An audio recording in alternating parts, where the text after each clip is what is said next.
Alright, welcome back for our um, first test match, second test match. First test match with Mono Black Control. It's going to one to play. I'm going to keep this in. It's got 5 lands, which, yeah, it's pretty bad. But I do have an Unearth to cycle. And then once I get to turn 4, I get to play Thorn of the Black Rose, so hopefully that's good enough. So, we'll see if it's not a bad thing. Evolving Walls. That doesn't really tell me much. Oh, okay. Well, there's something. Now, I believe that to become the Monarch, you have to deal combat damage, or else, well, being the Monarch wouldn't be very good, because a Prodigal Sorcerer would just win the game, but... you know. So, looks like my opponent is on Delver Scred, and it looks like they want to keep blue up for, excuse me, for, Counterspell. The reason I did not attack there with Kumbaj Witches is because, I wanted to stop a Spellstar Sprite. Although, on the other hand, I guess I could have maybe let him Spellstar Sprite, attacked for 1, and then I could have, let him Ninja the Deep Hours, because then I'd be able to go Thorn of the Black Rose. But, yeah. Phyrexian Rager. Alright. Let's go ahead and cast that. See if they want to counter it or not, and if they do, I can unearth it back. Yep. Now, here's the thing. With most Delver players, or just most blue players in general, they will fire off a counterspell at anything. They will fire off a counterspell at anything. But now, the thing that I have to wonder is, they're firing off a counterspell at this. Does that mean that they have a second counterspell? Because that's another trait. They will fire off a counterspell if they have another one, because they figure, oh, well, I can just counter anything. So that is something to keep in mind. I'm going to go ahead and unearth and draw a card. And he screds the Rager. I don't know why you're scredding Rager and you're not scredding the Kumbaj Witches, but I'm going to attack with the Kumbaj Witches now. Pass the turn. No, I'm not angry about that, but it's annoying because they will literally fire off counterspell at anything. Well, I guess you can fire off counterspell at anything if you're just gonna draw another counterspell. Oh, 2 Thorn of the Black Roses. Alright, let's go ahead and cycle this first to see what I get. We get a Gray Merchant. Gray Merchant's pretty good. Alright, well, we gotta get the thing out of their hand at some point, so I'll just let them counterspell this, and then hopefully this Thorn of the Black Rose actually resolves. Because if it doesn't, that's going to be quite annoying. But yeah. Oh, they have a Gush too? Yeah. Yeah. This matchup's not great. It's pretty bad. Because they can literally just sit there. Oh, excuse me. They can literally just kind of sit there and counter every single thing you have at some point. A Sign in Blood, huh?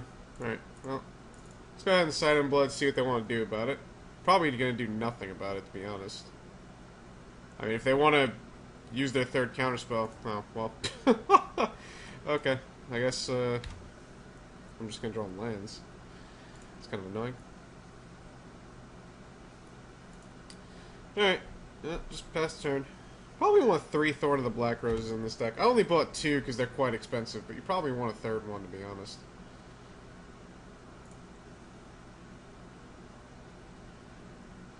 Another Swamp, huh? 1, 2, 3, 4, 5, 6, 7 spells. And 6, 7, 8, 9 lands.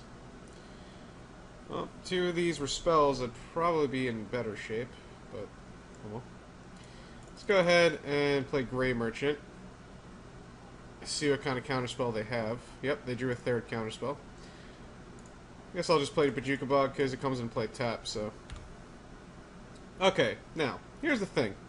They have 3 counterspells gone. You gotta start thinking that they don't have the 4th one in their hand, right? I mean, you just have to think. Alright, Preordain. Oh, excuse me. Bottom top, okay. to another Augur of Bolas. Cool. And there's the lightning bolt to get rid of my Combodriches.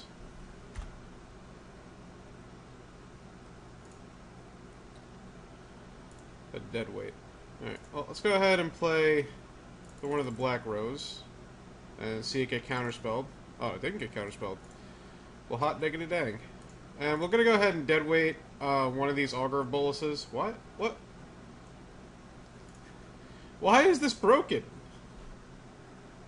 Are you serious? Why is this broken? Alright, whatever. Alright, well, I'm gonna go ahead and kill this so that the deadweight resolves. So my opponent's going to bolt the Thorn.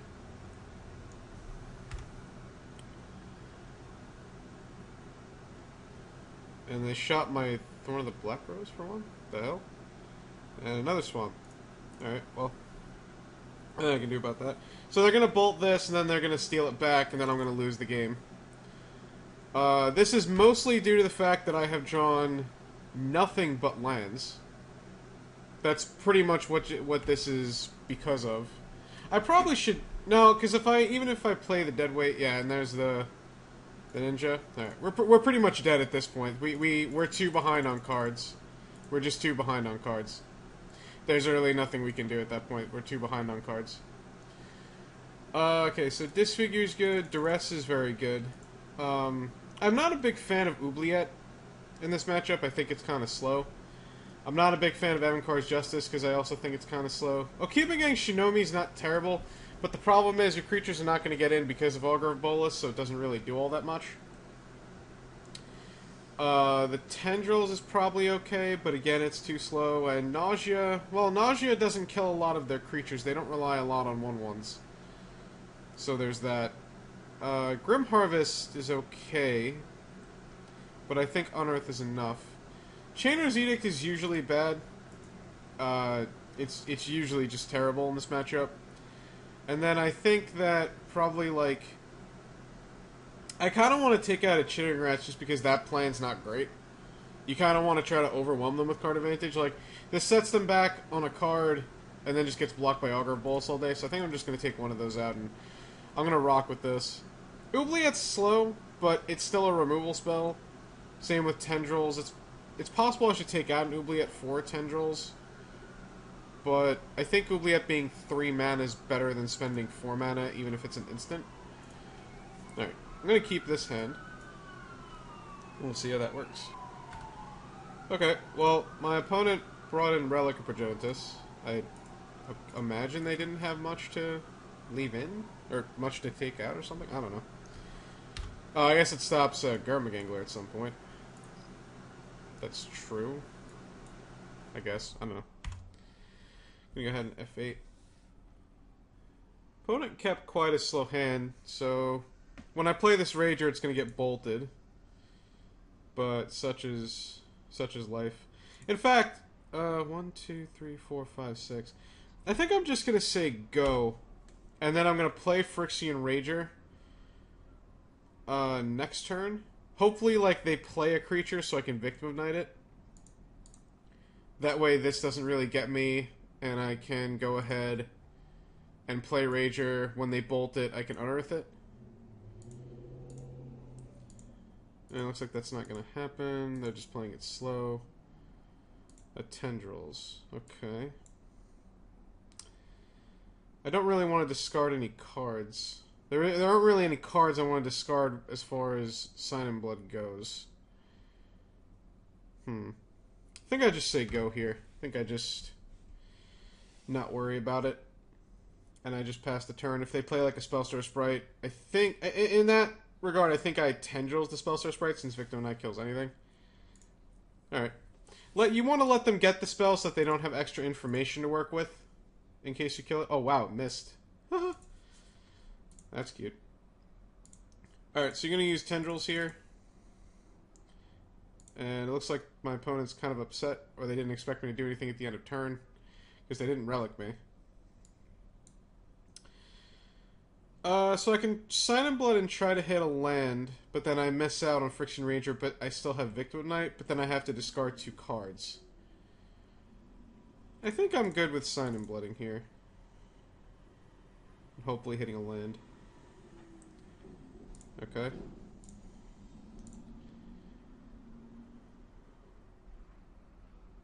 I gonna get dazed 3 times? Which is not even possible.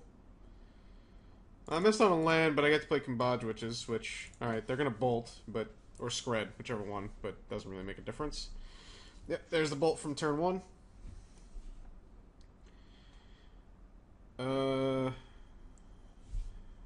Yep.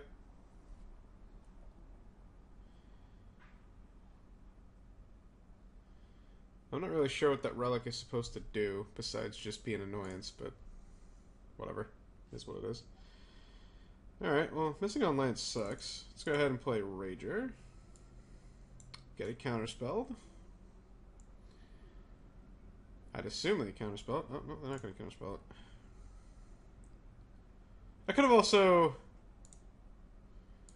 They're spreading it, alright. That's what I like to see. Man! Well... I can unearth, but I don't want to go unearth and then just have it be countered by Spellstar Sprite. They put in Ninja the Deep Hours, keep up blue for counterspell, because that's just depressing and annoying all at the same time. At the same time, I also don't want to just discard a card. I know they have a Spellstar Sprite. Like, it's not... It's so impossible they don't have a Spellstar Sprite. But the problem is, I kind of have to take advantage of Unearth while this is down. So I guess we kind of have to go for it. Because this Unearth is rapidly becoming useless because of the Relic of Progenitus just removing creatures every turn. But, then again, I don't want to discard a card is the thing. I want to return the Combage Witches. But, well, alright. I guess I'll return the Combage Witches. Hopefully they don't have a Spellstar Sprite. They have, excuse me, a counterspell, or they just remove my graveyard. Okay. They used a counterspell, which is way better than them using a Spellstar Sprite for multiple reasons. Alright, well, they drew a land, which was a Ash Barrens. Another Combage Witches. Alright, well, I'm going to go ahead and try to play Gurmag Angler. They're going to counterspell it again, because they wouldn't use counterspell on an unearth unless they... never mind. I'm so confused by the way my opponent's playing now.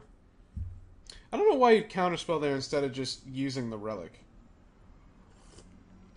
Actually, I truly don't. It doesn't make much sense to me. Because they need a 5th land anyway. Stormbound guys. And that's another reason why... what is the name of that card? Chainer's Edict is not great. Alright, well there's a Grey Merchant. So I can try to resolve 2 creatures. First, let's get in there for 5. I think I'd rather use all of my mana and play a Grey Merchant. But then they can Scred anyway. Yeah, I think I'm just going to play 2 creatures. They have 2 removal spells, they have 2 removal spells. Whatever. Not a big deal. Yep, there's the Scred. They were going to Scred this anyway, so it doesn't really make a difference. Draw a card. Another Sign in Blood. So is that 3 Sign in Bloods now? No, it's all 4 Sign in Bloods. It's great. Gurmag Angler is particularly good against this deck because, as you may know, it's pretty unkillable unless they get 5 lands. They already have 2 Screds gone, which is huge. Alright, another land. That's not terrible. Let's go ahead and attack for 7.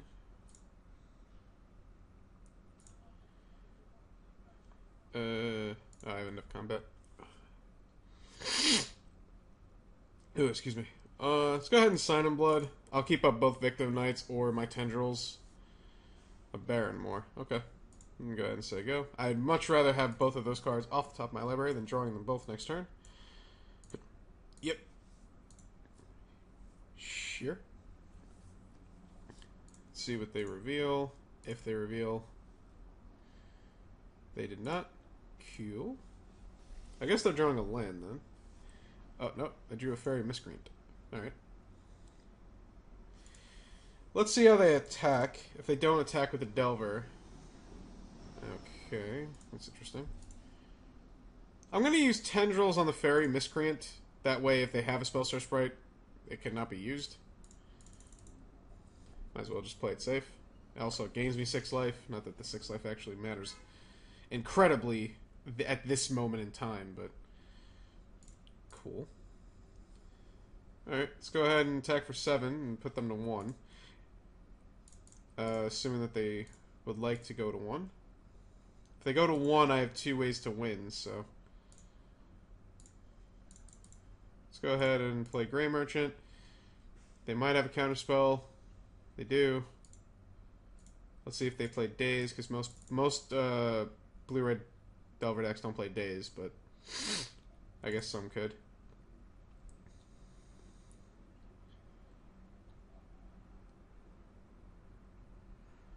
Didn't even feel like... I would have cracked there to bluff Daze in the deck, but...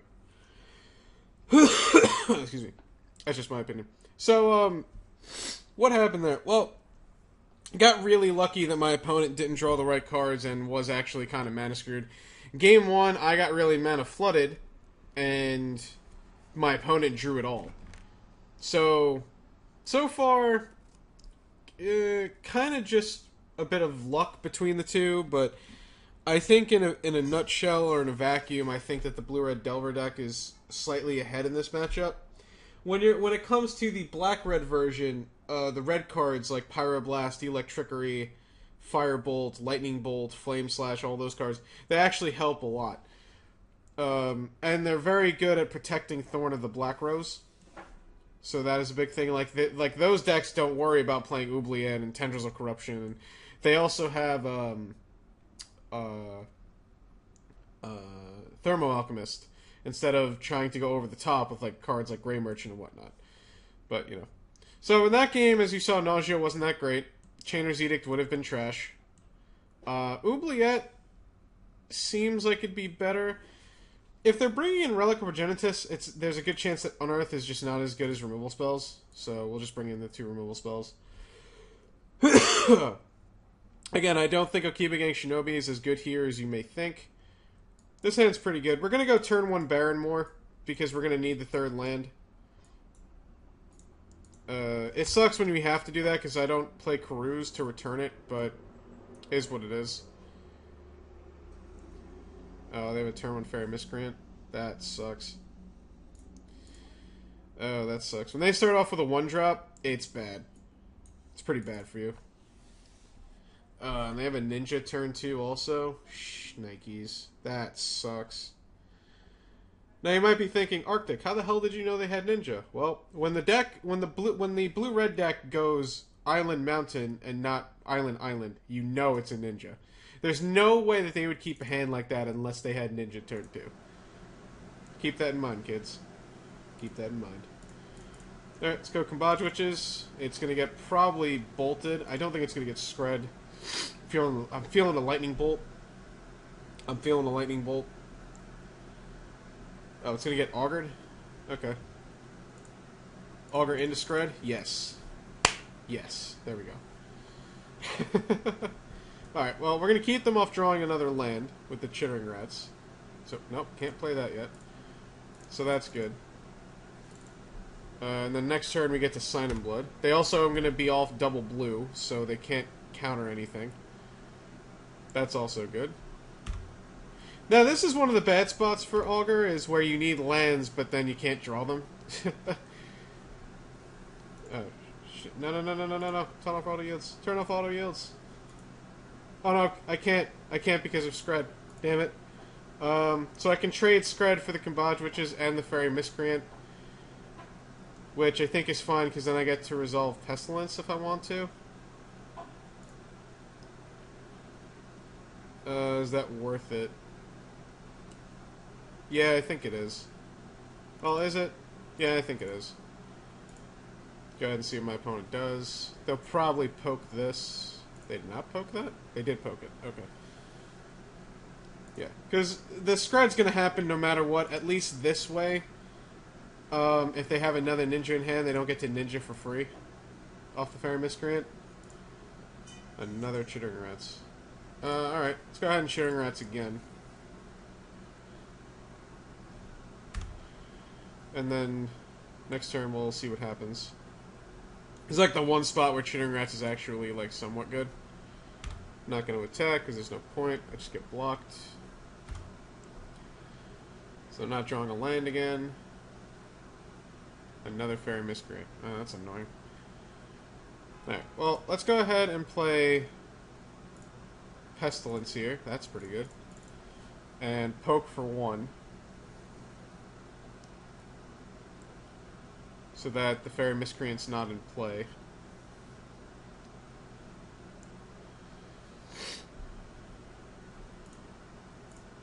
And there's no point in not poking for 1 right now, because anything they have that's going to kill the Chittering Rats is going to deal way more than just 1 damage. So there's no point in just sitting there with the Pestilence. Oh, and they're spreading? Okay.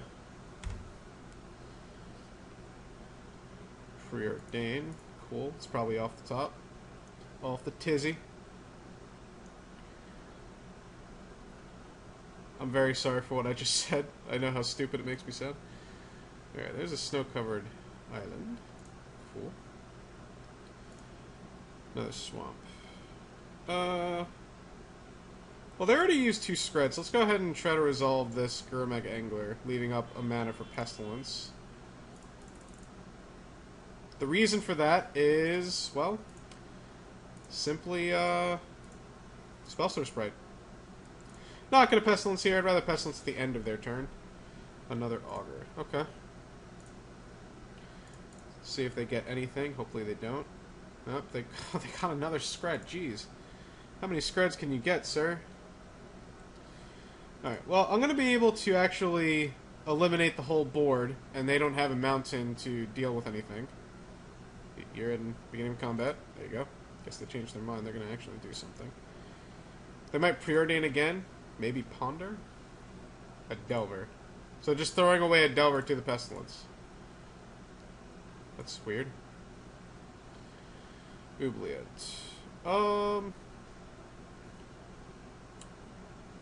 Okay, well, I guess let's go ahead and Pestilence. I guess I can Sign in Blood first. Just to get more information. A Duress, huh? Alright, let's go ahead and Duress, because I might change my mind now about Pestilencing. Counterspell. Okay, so Dispel doesn't do anything. Counterspell and Scred. Well, I guess I just remove Scred. The reason is that if they can't kill this Gurmag Angler, the game is pretty much over, and, well, Scred's the closest thing they have. So, we're going to go ahead and attack for 5 and try to ride this guy to victory with the Pestilence. Pestilence OP. Alright, I guess Pestilence OP. Now, listen, don't get me wrong. I feel like I had to get extra lucky to win that match. And that is not a good feeling with a deck. That is not a good feeling. That is not a feeling I like. I don't like to know that I have to get extra lucky to win a match, because that's not the only matchup where I feel it. Now, yes, you could say, well, sometimes you just have bad matchups, you got to get lucky to win. You're not wrong. That's very true. But the fact of the matter is, off camera, I feel like I have to get extra lucky to win a large majority of my matchups in the Pauper meta with Mono Black Control. But as you saw there, my deck did what it was supposed to do in games 2 and 3. And if you liked what you saw, what was going on, I mean, that's the point of this video. It's not to, you know, not to do anything else, but just show you how a deck runs and how a deck works, and that's that. You know, I mean, if I wanted to grind, like if I wanted to really play the best deck and grind leagues, I would either play Stompy or Delver Scred. Or Snow Delver, I should call it. Snow Delver. Snow Delver's a better name. I would play either those two, or Boggles right now. I think Boggles is in a good spot. I would play one of those 3 decks. But what is it? But, you know, the point of this video is to show you that, well, there's another option. If you guys are big on Mono Black decks, if you like playing like Mono Black and EDH, and like Pox and as much as I hate Pox, Pox in Legacy or something, or if you play Mono Black and Vintage and you want to move on to Pauper, I mean, here's an option. Just pointed out. But either way, we're gonna bring you, I'm going to bring you another video second match. We're not done. And then after that, we'll see how I feel. Stay tuned, and thank you so much for watching.